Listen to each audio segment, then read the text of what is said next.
Okay, I want to go ahead and show you another feature of the program I have here.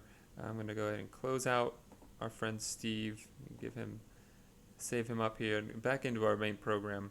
So I want to look at the milk mixing functionality here.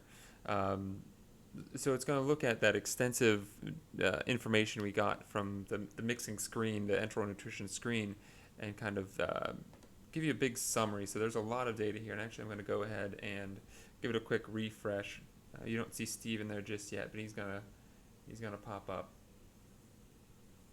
anytime now.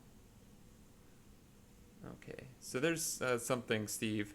He's here with all his different mixes, which obviously isn't anything that you might see practically, but this is just all the test babies that I've made just to work through different calculations and see how they all interplay. So this would be something that you could give to a milk tech or a diet tech and have really specific information on how to mix every formula, really increasing the efficiency and the accuracy of the process. Um, that's something that is kind of a NICU tradition that hasn't aged well with time.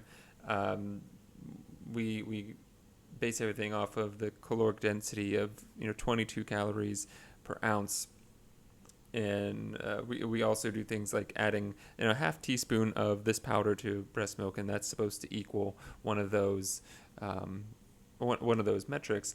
But oftentimes it does fall a good bit short, or potentially high if mom's milk is greater than that. So if that's something that can be accounted for in the system here um, by adjusting the default calorie milk of mom, or um, just being extra specific with the calculations. So the summary is up here, but down here, this summary table there's a quick one on the left here. So this is every medium that is going to be mixed. So it might aid the milk tech into knowing exactly how much donor milk that we need to thaw out for that day, um, how much of the sterile water you need to get, and how many of these different ready to feed formulas you need. And so this is a description of exactly each formula that mixture that is going to be made. So I've discussed with the nurses at our facility if there are situations where maybe we're concentrating a formula that is typically a ready to feed one like NeoSure, but we're concentrating it to 24 calorie. Um, there's no reason that we couldn't mix. If we have multiple babies on that, just mixing the formula by itself, there could be an efficiency there by mixing that all together. And same thing goes for donor milk.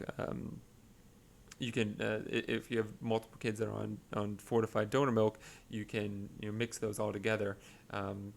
That'll save you money in a few different ways beyond just efficiency. That you're not defrosting extra donor milk that you don't need except for that one baby. So you have a full picture of every baby that you have in your unit. And the bigger the unit, the more something like this would be really useful, especially for someone like at Women's, where you have 100 to 150 babies. I'm sure there's going to be a lot of overlap in your milk mixing recipes. So that's really just the functionality of that. I'm going to cut that off and then go back to some other features.